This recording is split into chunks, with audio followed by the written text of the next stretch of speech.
Hello and welcome back to Community Viewpoint. I'm your host, Dr. Christopher Salute. I want to thank KPVM for having me on the show, and a big thank you to Mikey Rooney for producing.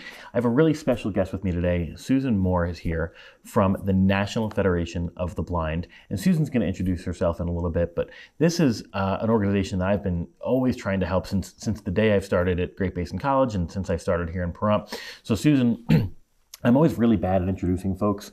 I'll remember your favorite color is purple, but I won't remember what you do. So please tell everybody why you're here and what you do.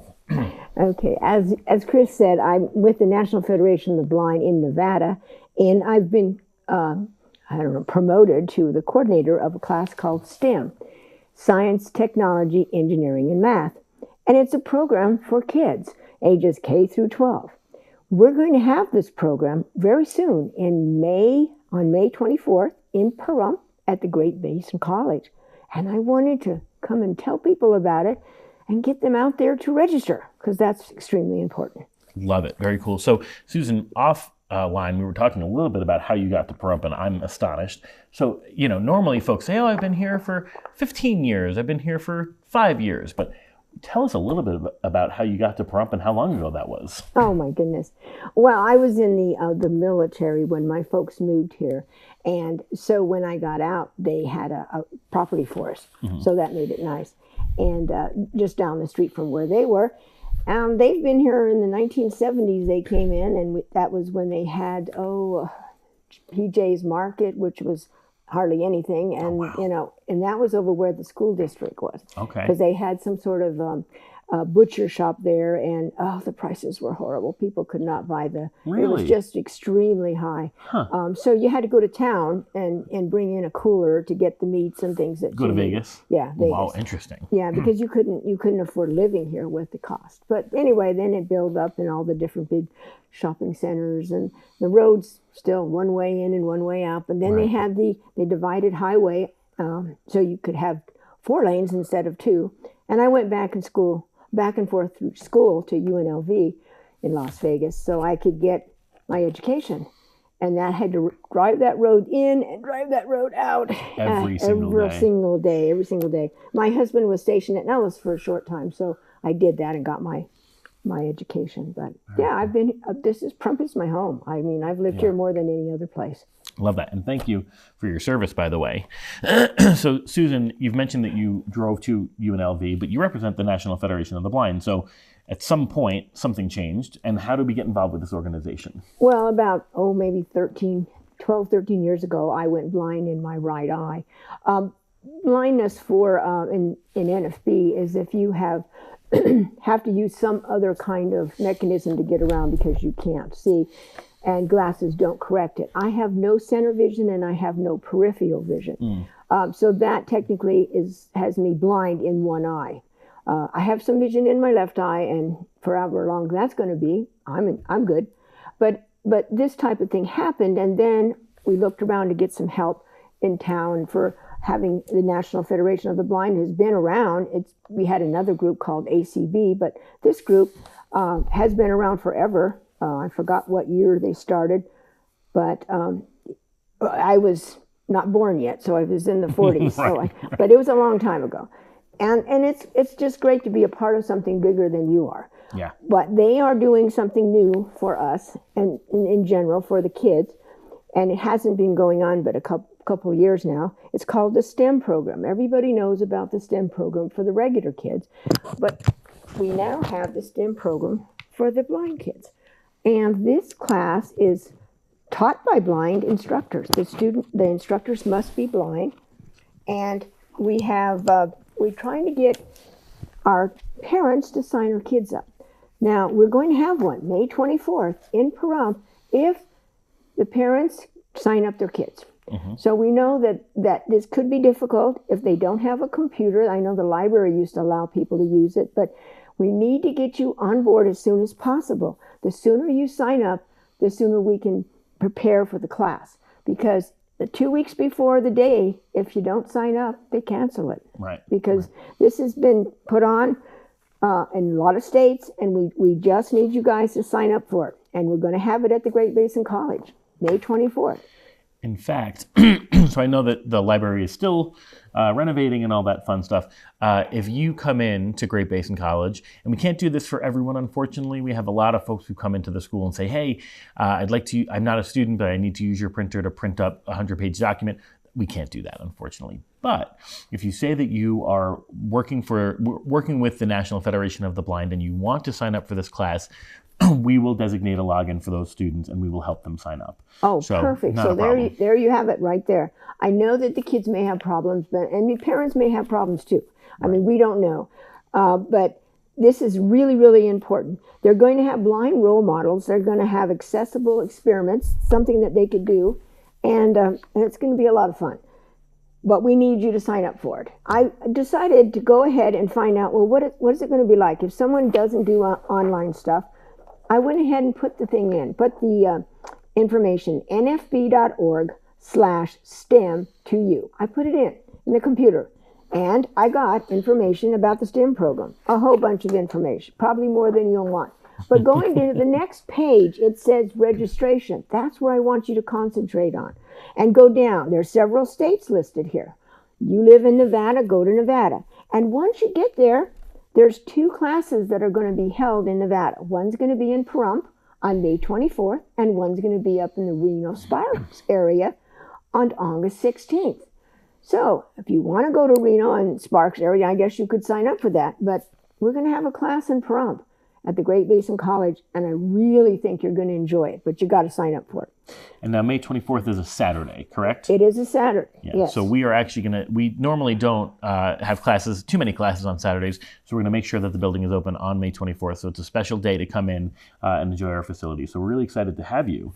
So who teaches these classes? Well, we have instructors, like I said, that are blind, because we want them to be an example for the kids. A child that's never been around anybody but maybe another child that's blind doesn't realize that there's life after blindness and that they can do whatever they want to do. Of course, you have to do it a different way. We all know that with the blindness. So we have blind instructors. And last year, I went all the way to Reno to help them teach their class. And I had one student. She was 12. Everybody got a student. We didn't have that many that signed up. But this one that I had, we were talking, and I stayed back and let her do what she was supposed to do because she had good ears, and if she needed help, I would help her, but I wanted her to do as much as possible by herself. And she turned to me on the first project, and she said, "Did you make a rocket?" I said, "I did." And she said, "Well, I guess I can too." So then she went to work, and she did it. I think that's mainly the reason why we want instructors that are blind, because after all, if we can't do it as instructors, then how can the kids expect to do it? Yeah. So they don't have that as an excuse. Anyway, this year we're going to do something different. We're going to build a rubber band vehicle, and it's going to be a concept of potential and kinetic energy, and we also have it set up so we're going to go through the scientific notation method of determining how we do things. And that's really important because they need to know that you start off with asking a question, then you have a hypothesis, and then you do the experiment. It may not work the way you wanted to, so you go back and say, well, why didn't it? And so on. But we're going to teach you some concepts this time that is going to really get you going, and we're going to let you use your brain. Now, that's important because I know we sit around and we follow like a robot. Do this, do that, do the other. But this time, we're going to have classes that are going to teach you concepts, and you get to make a decision on how your vehicle is going to look, or how your raft is going to look, or how the experiment's going to go. So these are things that you're going to have to be a part of, and you'll have an instructor who will help you along the way. Love that. So we've kind of figured out, right, what you're looking for, who you're looking for are folks to sign up for the course. How do I know, as a young person, if I qualify? Is there a certain... Have I been told that I'm legally blind at this point? Like, how would I know that I can sign up for this? Fill out the information. There'll be somebody calling you back in case there's any questions, but it's very important that you put down everything. For example, if your child is blind and they may have some other medical problem that we need to be concerned about, please put it down because we're not going to know, unless you tell us. And it's very important that we know so that we can deal with whatever that you might have. For example, last year, I did have a child that was blind, and she also was on the spectrum. And so I determined that based on my knowledge and understanding of the spectrum, because I've worked with kids before on the spectrum. So that didn't surprise me. But these are things you have to fill. It's an application. Once you fill it out, then they will let us know whether this person, they will determine at the NFB organization headquarters, they'll determine if the child qualifies or doesn't qualify. So they don't need to worry about it. They fill it out. Fill it out and be sure you put down everything, including any food allergies, because we're going to provide you with lunch and we're going to provide you with a snack. And if a child has a food allergy, please tell us. I mean, you don't want it to go into anaphylactic shock, and neither do we. But you have to share those information, and the information isn't going to go anywhere except to the national organization and to us as coordinators to make sure that we know what we need to know about your child. Awesome. And the class is for how long that day? It's going to start, I want it to start at 8 so that we get the mingling part and kids find out where the bathrooms are and things like that. So at 9 o'clock, we're actually going to start with the class itself. Cool. And when does it go until? We're planning on ending at 4 because Okay. we want to stay on top and as quickly as possible. The ending of it, we're going to have the students talk about what they did and what did they learn. Because a lot of times before they leave, we're not going to know unless they just take the time and say, I learned this, or I learned that I shouldn't do that, or whatever they learn, because this is important, because it's something we can build on the next time, because this is a year program. Love that. Every year. I don't know if you had mentioned it, but just want to mention one more time that class is free. So it is sponsored by the NFB. Yes. So all you need to do is fill out the application and show up. So I want to thank you so much, Susan Moore, for coming on to our show. Thank you for representing the National Federation of the Blind. Is there anything last minute that you want to make sure that our viewers know? Just don't wait. Please go do it. If you've not signed up in time, 2 weeks before the class is going to happen and they don't have students signed up, it will be canceled. So please do it now. This is your call to action. If you have a child who is blind, or if you are a child who is blind and can use a computer on your own, please do sign up for this class, which is free at Great Basin College. This is Dr. Christopher Salute with Community Viewpoint and Susan Moore here from the National Federation of the Blind. I want to thank you, and thank you at home for watching. Goodbye. Bye. Hello and welcome back to Community Viewpoint. I'm your host, Dr. Christopher Salute. I want to thank KPVM for hosting me here, as well as our producer, Mikey Rooney, for producing the show. I have a really exceptional guest here with me today, Paula Elefante, who, from what I understand, is a pro on the show, so maybe you can teach me how to run it. But Paula Elefante is here representing Sir Optimist. And Paula, the joke is, I don't know if people are laughing, but I laugh at it. I'm pretty bad at introductions. I'll always remember that your family was from a certain county in New York, but I'll totally forget what you're here for. So please tell everybody a little bit about you. Hi, Chris. How are you? Good. How are you? I'm good. I'm Paula Elefante. A lot of you out there know me from other things I do in the community. But yes, I'm a member of Sir Optimist International of Pahrump Valley. And I'm here because we are going to be having our Women's Expo on the 23rd, Saturday, April 23rd. And it is going to be a lot of fun. First of all, we have vendors coming out. We have a nutritionist, and we have a beautician, and we have things of interest to women. We've got, I believe the college is going to have a table. The hospital usually has a table, so that's health. One of our members is a home decorator designer, and she'll have a booth. So it's all sorts of activities geared towards women and girls, and sharing information. We have jazzercise. We'll be out there, and we'll be kind of doing a little bit of bouncing around. Cool. So we're looking at health, education, wellness, vital information, banking. Nathan Adelson will have a table there. Awesome. So it's all these different vendors with information that women need to know and should know and share. Excellent. Awesome. Now, we talked a little bit offline, and everyone knows where where you are and where you're from. But Paula, tell me on camera so that I know, how'd you get to Pahrump and how'd you start getting involved with Seroptimist?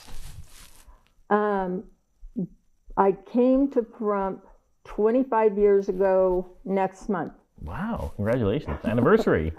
Yeah, my husband retired from a job he did for 28 years. He was a Los Angeles police officer. In fact, this weekend's the Baker to Vegas run. Oh, cool.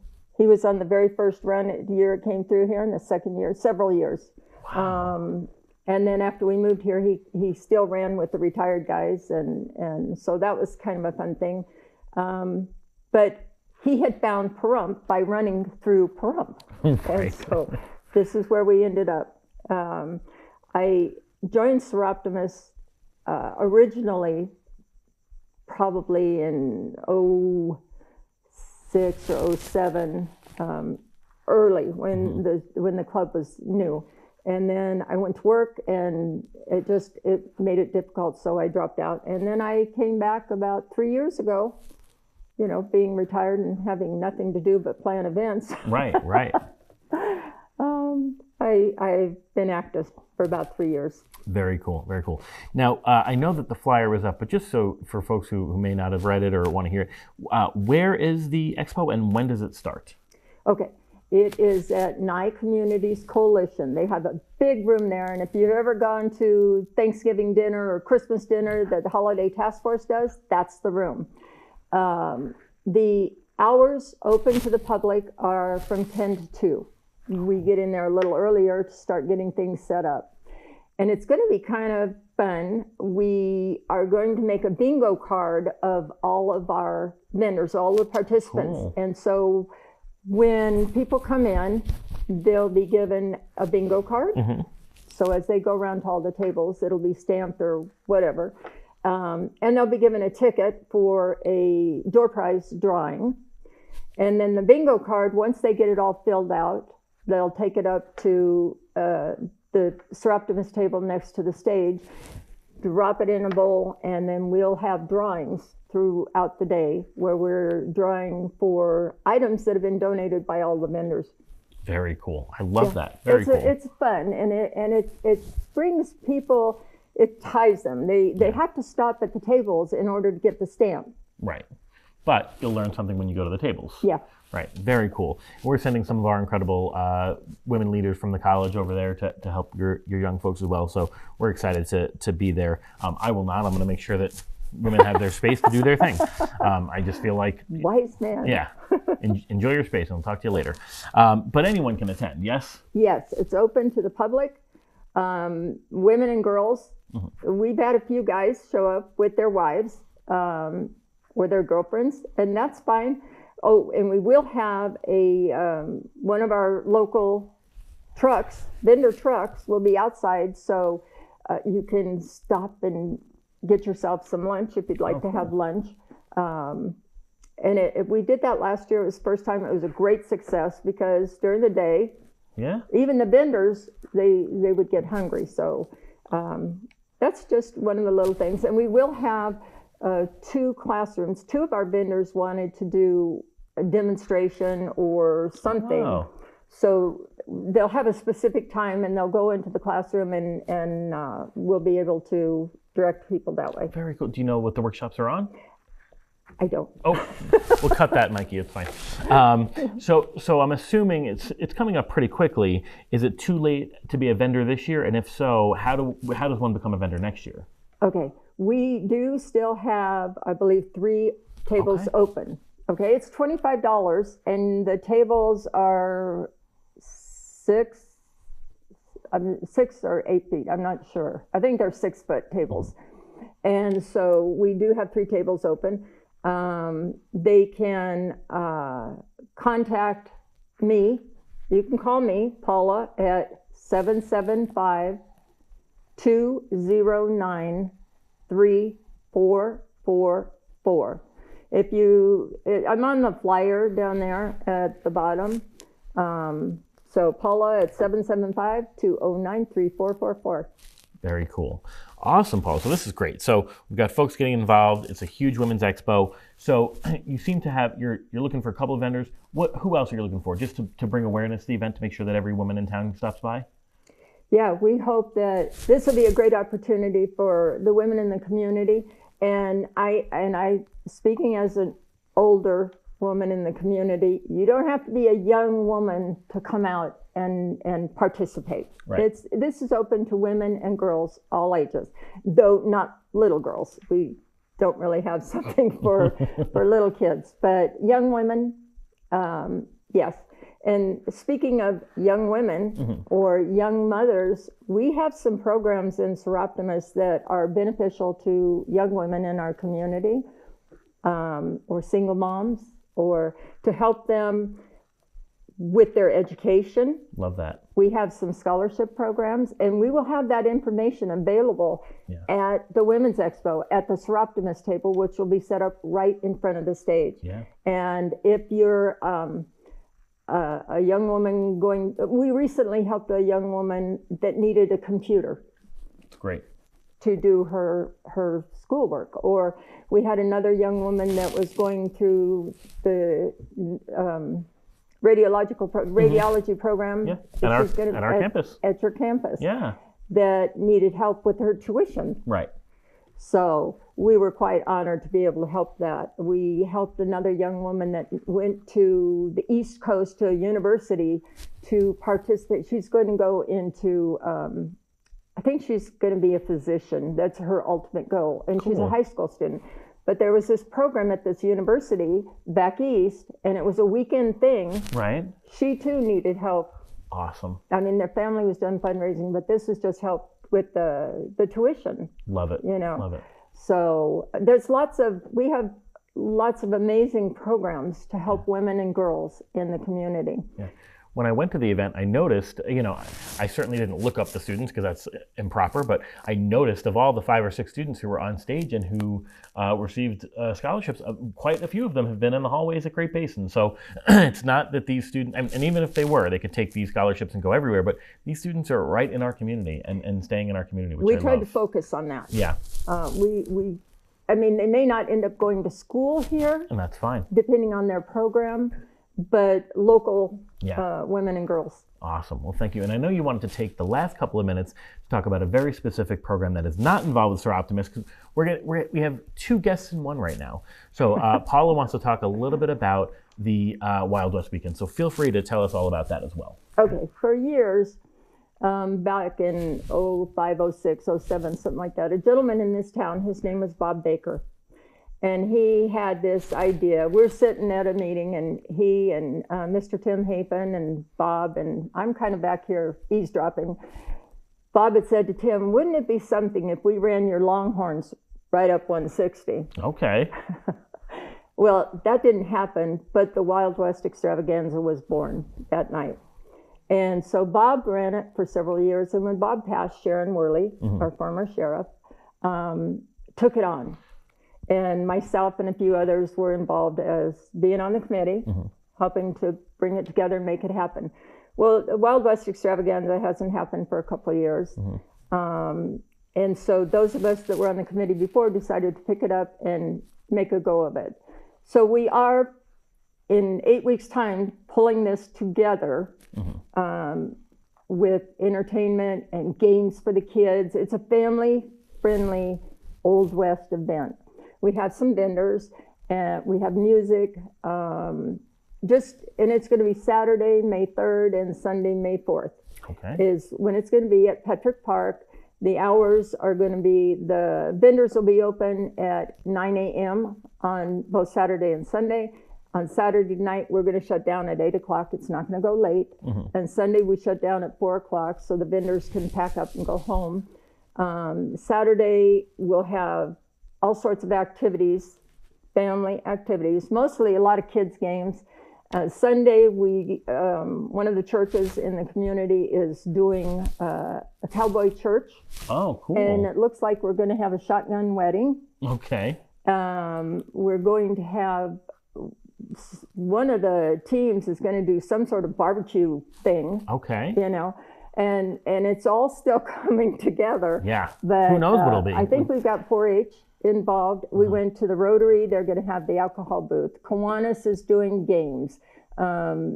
This one church is going to be doing the Cowboy barbecue church. and cowboy church. And so we've got the blacksmith coming back, and he is now a tinsmith. Oh, wow. So we're going to have demonstration of blacksmithing and tin and just all sorts of really neat things. So it's the first weekend in May at Petrick Park. Very cool. Well, I want to thank you, Paula, for coming on and really filling 2 guest spots today. And thank you for being on Community Viewpoint. And I want to thank our viewers. This is Dr. Christopher Salute with KPVM and Community Viewpoint. Thanks for watching.